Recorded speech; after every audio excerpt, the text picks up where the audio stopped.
The real reason smart people fail in society. I used to think I was broken. Like there was something deeply wrong with me because I could see things other people couldn't, but still couldn't seem to win. I understood systems, I could predict behavior, I read between the lines faster than most. But when it came to real life, jobs, relationships, recognition, I kept getting sidelined. Ignored, misunderstood, and no amount of intelligence seemed to fix that. The real reason smart people fail in society isn't lack of skill. It's misreading the game. Because intelligence makes you think the world rewards logic. It doesn't. It rewards alignment. It rewards timing. It rewards your ability to mirror what the room is comfortable with, not what's true. You walk into a meeting with a better idea. But someone else, with worse logic but better instincts, gets the green light. You suggest a smarter process. It's ignored until someone with status repeats it. You point out a flaw in the system, and suddenly you're difficult, intense, too much. It's not your idea that's the problem. It's how it landed in a social structure that wasn't designed to value clarity. Because society isn't a meritocracy. It's a series of unspoken agreements held together by comfort, ego, and invisible loyalties. That's human nature psychology. And smart people, especially those who value truth over harmony, are constantly disrupting that balance. Here's what most don't realize. Truth is threatening. Not because it's wrong, but because it changes the social field. It breaks the spell that keeps everyone pretending they're okay with the way things are. And when you break that spell too often, people don't admire you. They remove you. Power dynamics don't like disruption.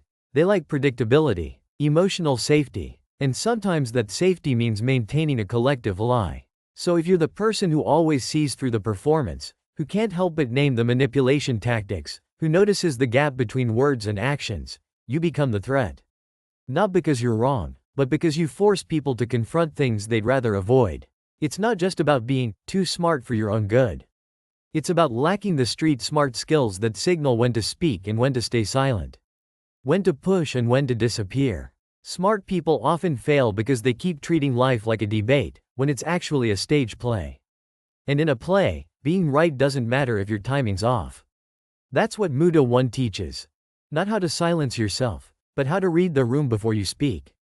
How to see not just the logic of an idea, but the ego landscape it has to survive in.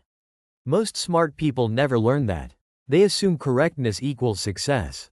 That clarity equals authority. It doesn't. Not in real life. Game theory in real life isn't about being the smartest. It's about being the least disruptive while moving the farthest. That means knowing how to read people without flinching.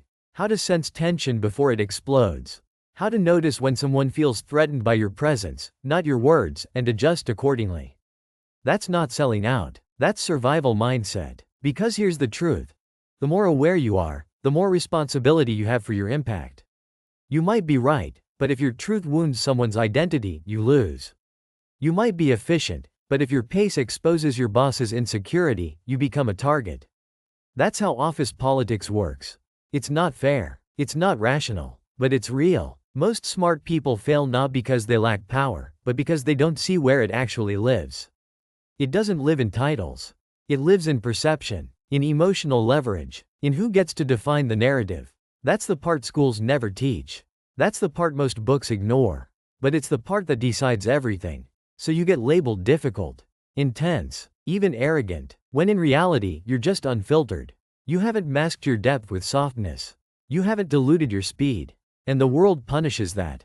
Not directly, but through subtle disinterest. Opportunities that never arrive. Feedback that's always vague. The slow erosion of being taken seriously. You start questioning yourself. Maybe I'm too much. Maybe I should be quieter. Maybe I should stop seeing so much.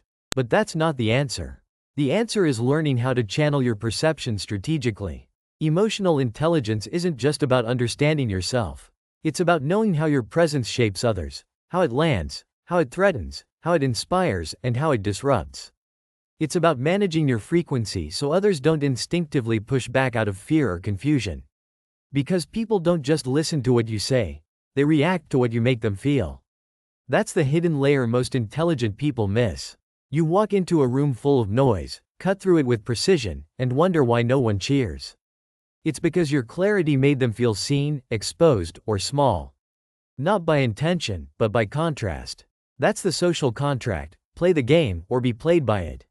Smart people often break the rules of that game without realizing it. They speak when they should observe. They correct when they should affirm. They spotlight flaws without mapping the emotional cost. And slowly, they get framed as outsiders. Cold, harsh, not a team player. Even though they care deeply. Even though they're trying to help. Even though they see what others can't. But seeing isn't enough. Knowing isn't enough. Not when the world runs on unspoken social rules. If you don't see those rules, if you don't see how social hierarchy works beneath the surface, you'll keep getting confused. Keep wondering why lesser minds get more praise. Why you feel drained in rooms full of people. Why nothing changes, even when you're right. That confusion turns into resentment. And that resentment either burns you out, or makes you bitter. The solution isn't to dim your light. The solution is to direct it. To stop assuming truth speaks for itself, and start learning how to frame it in ways the room can digest.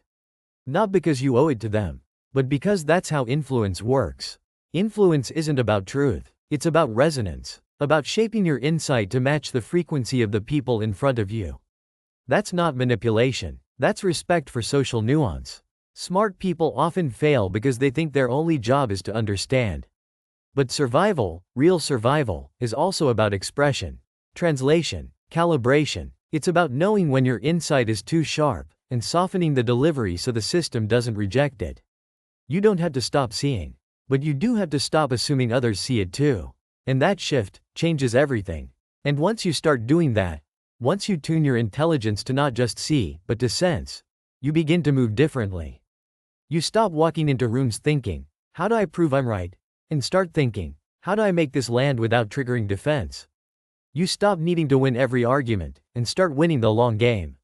Not with force, but with influence. Not with dominance, but with clarity that fits the emotional bandwidth of the space you're in. That's how power works in real life. It's not about IQ. It's about your ability to shift without being seen shifting. To guide without needing credit. To make others feel understood, even when you know they're missing the point. That's not manipulation. That's precision. Smart people often fail because they exhaust themselves correcting everyone. But correction isn't connection. And without connection, insight dies before it spreads. So you recalibrate. You learn when silence is stronger than logic. When timing matters more than accuracy. You start to understand that being smart is just step one.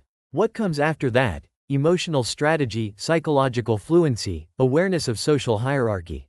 That's what determines who rises and who stays stuck. And here's the part that hurts the most. Some people less intelligent than you will pass you. Not because they're better, but because they've mastered the art of placement.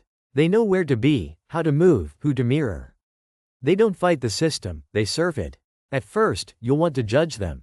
Call it fake, call it shallow. But eventually, if you're honest, you'll realize they're not the problem. Your rigidity is. You've been trying to live in a world that doesn't exist. A world where logic rules. Where truth is enough. But that world isn't here. This one is messy, fluid, and survival doesn't go to the clearest thinker, it goes to the clearest navigator. So you ask yourself, do I want to be right, or do I want to move? Because movement requires friction, and friction means adjusting, smoothing, holding some truths back until they're asked for. That's not selling out. That's learning how to win in life without burning bridges on the way. You begin to notice what others don't. That silence isn't always absence, it's control. That praise isn't always admiration, it's strategic insulation. That criticism isn't always about you, it's displacement of insecurity. This is human nature psychology at work, everywhere, all the time. You start playing chess in conversations. Not to manipulate, but to preserve energy. You don't waste your insight on people who aren't ready. You don't correct every flaw. You place your ideas like seeds, not like bombs. And one day, someone asks you why you're suddenly so calm. So effective, so quietly influential. You just smile. Because now, you see it. The unspoken social rules. The way perception controls access. The emotional algorithms that determine who gets heard. And in that moment, you're no longer the smartest person in the room. You're the most dangerous. Because you're awake.